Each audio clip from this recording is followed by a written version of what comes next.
নমস্কার। আজকের বিষয় হিন্দুস্তানি সঙ্গীতে যে 10টি ঠাট আছে সেই 10টি ঠাট কী কী সেইটা নিয়ে আলোচনা করতে চাই। তো 12টি স্বর, 7টি শুদ্ধ স্বর, 5টি বিকৃত স্বর বা কমল স্বর। সেই 12টি স্বর মোট কী কী? সা, কমল রে, শুদ্ধ রে, কমল গা, শুদ্ধ গা, শুদ্ধ মা, তীব্র মা, পা, কমল ধা, শুদ্ধ ধা, কমল নি, শুদ্ধ নি, সা। ঠিক আছে, তাহলে এই 12টি স্বর থেকে তোমার 10টি ঠাটের উৎপত্তি হয়েছে। তো হিন্দুস্তানি সঙ্গীতে মোট 10টি ঠাট। 10টি ঠাট কি?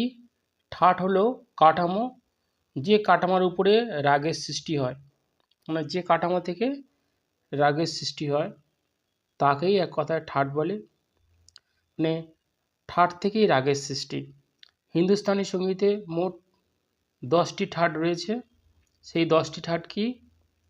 1 বিলাবল, 2 কল্যাণ, 3 ভৈরব, 4 ভৈরবী, 5 আশাবরী, 6 তড়ি, 7 মারবা, 8 পুরবী, 9 কাফি, 10 খাম্বাজ।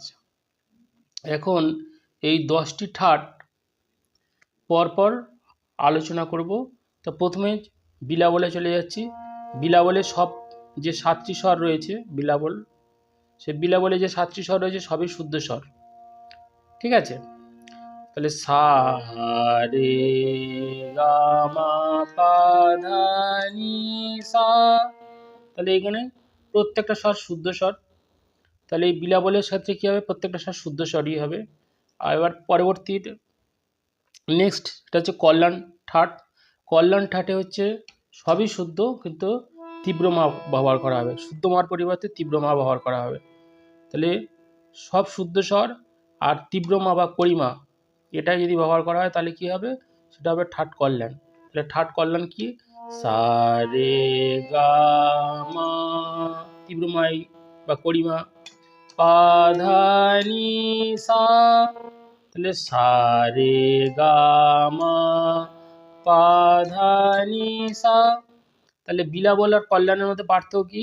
বিলাবলে সবই শুদ্ধ স্বর আর কল্যাণে সবই শুদ্ধ স্বর, কিন্তু শুদ্ধ মার পরিবর্তে তীব্র মা ব্যবহার করা হবে। ঠিক আছে, এইটাই হচ্ছে বিলাবল আর কল্যাণের মধ্যে পার্থক্য। এরপরে চলে আসি ভৈরব।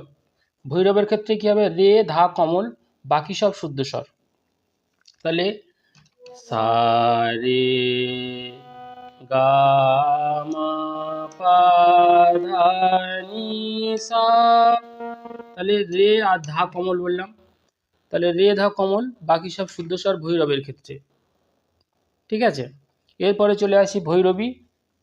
ভৈরবী হচ্ছে রে, গা, ধা, নি, 4টে কমল স্বর, বাকি সব শুদ্ধ স্বর। তাহলে ভৈরবের ক্ষেত্রে রে, ধা, কমল, বাকি সব শুদ্ধ স্বর। ভৈরবীর ক্ষেত্রে রে, গা, ধা, নি, 4টে কমল স্বর, বাকি সব শুদ্ধ স্বর। ঠিক আছে, তাহলে ভৈরবীর রাগ কি হবে? সা রে, তাহলে কমল রে, কমল গা মা, পা, কমল ধা, কমল নি সা। ঠিক আছে, এরপরে চলে আসছি আশাবরী। আশাবরীর ক্ষেত্রে হচ্ছে গা, ধা, নি, এই 3টে কমল স্বর, বাকি সব শুদ্ধ স্বর। তাহলে আশাবরীর ক্ষেত্রে গা, ধা, নি, 3টে স্বরই কমল স্বর, বাকি সব শুদ্ধ স্বর। তাহলে কি হবে? আশাবরী সা রে কমল গা মা পা কমল ধা কমল নি সা। ঠিক আছে, এরপরে চলে আসি তড়ি। তড়ির ক্ষেত্রে তোমার হচ্ছে রে, গা, ধা, কমল, আর মাটা হচ্ছে তীব্র মা। তাহলে তড়ি ঠাটের ক্ষেত্রে রে, গা, ধা, কমল, মাটা হচ্ছে তীব্র মা। ঠিক আছে, তাহলে তড়ি ঠাট সা কমল রে, কমল গা, তীব্র মা, পা, কমল দা, শুদ্ধ নি সা। আবার বলছি, সা কমল রে, কমল গা তীব্র মা পা কমল দা শুদ্ধ নি সা, এটা হলো তরি। এরপর চলে আসি মারবা।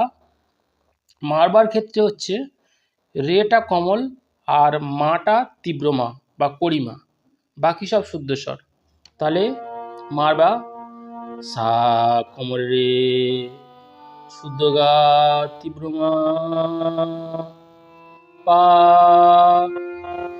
শুদ্ধ দা শুদ্ধ নি সা। আবার বলছি মারবা, তাহলে মারবা ঠাট সা কমল রে শুদ্ধ গা তীব্র মা পা শুদ্ধ ধা শুদ্ধ নি সা। তাহলে মারবার ক্ষেত্রে রে কমল, মা তীব্র মা বা করিমা, বাকি সব শুদ্ধ স্বর। এরপরে চলে আসি পূরবী ঠাট। রে ধা কমল, তাহলে পূরবীর ক্ষেত্রে রে ধা কমল আর মাটা হচ্ছে তীব্র মা বা করিমা। তাহলে ঠাট পূরবী সা কমল রে শুদ্ধ গা তীব্র মা পা কমল ধা শুদ্ধ নি সা। আবার বলছি পূরবী, ঠাট পূরবী সা কমল রে শুদ্ধ গা তীব্র মা পা কমল ধা শুদ্ধ নি সা। এরপরে চলে আসি কাফি। কাফির ক্ষেত্রে হচ্ছে তোমার গা এবং নি কমল, বাকি সব শুদ্ধ স্বর। গা নি কমল কাফির ক্ষেত্রে, বাকি সব শুদ্ধ স্বর। তাহলে সা সা রে কমল গা মা পা শুদ্ধ দা কমল নি সা। তাহলে গা আর নিটা হচ্ছে কমল, গা নি কমল কাফির ক্ষেত্রে। এরপরে চলে আসি খাম্বাজ। খাম্বাজের ক্ষেত্রে শুধুমাত্র কমল নেই, বাকি সব শুদ্ধ স্বর। ঠিক আছে, তাহলে খাম্বাজ ঠাট সা রে গা মা পা ধা কমল নি সা, এটাই হলো খাম্বাজ ঠাট। তাহলে খাম্বাজ ঠাটের ক্ষেত্রে শুধুমাত্র কমল নেই, বাকি সব শুদ্ধ স্বর, এটাই মনে রাখতে হবে। এবারে এরপরে ভৈরবী আর তরির মধ্যে পার্থক্য কি? ভৈরবীর ক্ষেত্রে তোমার হচ্ছে রে গা ধা নি, এই চারটে কমল স্বর। আর তরির ক্ষেত্রে হচ্ছে রে গা ধা কমল আর তীব্র মা ব্যবহার করা হবে। ঠিক আছে, তাহলে রে গা ধা কমল আর তীব্র মা যদি ব্যবহার করা হয় সেটা হচ্ছে তরি ঠাট। আর রে গা ধা নি চারটে যদি কমল হয় সেটা হচ্ছে ভৈরবী ঠাট। আর ভৈরবী ও কাফির মধ্যে পার্থক্য কি? ভৈরবের ক্ষেত্রে রে ধা কমল, আর ভৈরবের ক্ষেত্রে রে ধা কমল, আর কাফির ক্ষেত্রে হচ্ছে গা নি কমল। ঠিক আছে, তাহলে ভৈরব আর কাফির মধ্যে পার্থক্য হচ্ছে রে ধা যদি কমল হয় সেটা ভৈরব, তাহলে ভৈরবের ক্ষেত্রে রে ধা কমল, আর কাফির ক্ষেত্রে গা ও নি কমল, কাফি ঠাটির ক্ষেত্রে। ঠিক আছে, মোটামুটি এইভাবে যদি আমরা চর্চা করি তাহলে আশা করি এই 10টি ঠাট মনে রাখার ক্ষেত্রে কোনো সমস্যা হবে না। আর এই 10টি ঠাট হিন্দুস্তানি সঙ্গীতের ক্ষেত্রে এই 10টি ঠাটকে জানা খুবই দরকার, কারণ সঙ্গীতের যে বেসিক কনসেপ্ট সেই কনসেপ্টের মধ্যে এটাও পড়ে, এবং এটা প্রত্যেকটা শিক্ষার্থীকে জানা দরকার যে আমাদের হিন্দুস্তানি সঙ্গীতের 10টি ঠাট রয়েছে। হ্যাঁ, সেই 10টি ঠাটকে ভালোভাবে জানা দরকার এবং চর্চা করা দরকার, কারণ এই 10টি ঠাটই থেকে যত রাগের সৃষ্টি হয়েছে, তাহলে এই ঠাটকেই বলা যেতে পারে রাগের পিতা। ঠিক আছে, কারণ ঠাট থেকেই রাগের সৃষ্টি। সুতরাং এই 10টি ঠাটকে আমাদের হিন্দুস্তানি সঙ্গীতে এই 10টি ঠাটকে ভালোভাবে জানা দরকার। ঠিক আছে, আবার বলছি বিলাবলের ক্ষেত্রে সবকটা শুদ্ধ স্বর, কল্যাণের ক্ষেত্রে সবই শুদ্ধ স্বর, শুধুমাত্র মাটা তীব্র মা ব্যবহার হবে। ভৈরবের ক্ষেত্রে রে আর ধা কমল, বাকি সব শুদ্ধ স্বর। ভৈরবীর ক্ষেত্রে হচ্ছে রে গা ধা নি, এই চারটে সব কমল স্বর, বাকি সব শুদ্ধ স্বর। আশাবরীর ক্ষেত্রে হচ্ছে গা ধা নি, এই তিনটে কমল স্বর, বাকি সব শুদ্ধ স্বর। তরির ক্ষেত্রে হচ্ছে রে গা ধা কমল আর তীব্র মা ব্যবহার করা হবে, শুদ্ধ মার পরিবর্তে তীব্র মা ব্যবহার করা হবে তরি ঠাটের ক্ষেত্রে। আর মারবার ক্ষেত্রে হচ্ছে রে কমল আর মাটা হচ্ছে তীব্র মা, তাহলে রে কমল আর মা তীব্র হলে সেটা হচ্ছে মারবা। আর পূরবী হচ্ছে তোমার রে কমল আর ধা কমল, রে আর ধা যদি কমল হয় আর মাটা যদি তীব্র হয়, তাহলে রে ধা কমল আর মা তীব্র হলে সেটা হচ্ছে পূরবী। আর কাফি হচ্ছে গা এবং নি কমল, বাকি সব শুদ্ধ স্বর। তাহলে কমল গা আর কমল নি যদি হয় তাহলে সেটা কাপি ঠাট হবে। এরপরে চলে আসি খাম্বাজ। খাম্বাজের ক্ষেত্রে হচ্ছে সবই শুদ্ধ স্বর, শুধু নিটা কমল নি হবে। তাহলে নিটা যদি কমল নি হয় আর বাকি সব যদি শুদ্ধ স্বর হয় তাহলে সেটা হচ্ছে খাম্বাজ ঠাট। তাহলে এই 10টি ঠাট আমাদের হিন্দুস্তানি সঙ্গীতের ক্ষেত্রে এই 10টি ঠাটই রয়েছে এবং এই 10টি ঠাটকে ভালোভাবে আত্মস্থ করা প্রত্যেকটা শিক্ষার্থীর ক্ষেত্রে প্রয়োজনীয়, খুব প্রয়োজনীয় এবং খুব দরকারি এবং এটা জানা খুবই প্রয়োজন।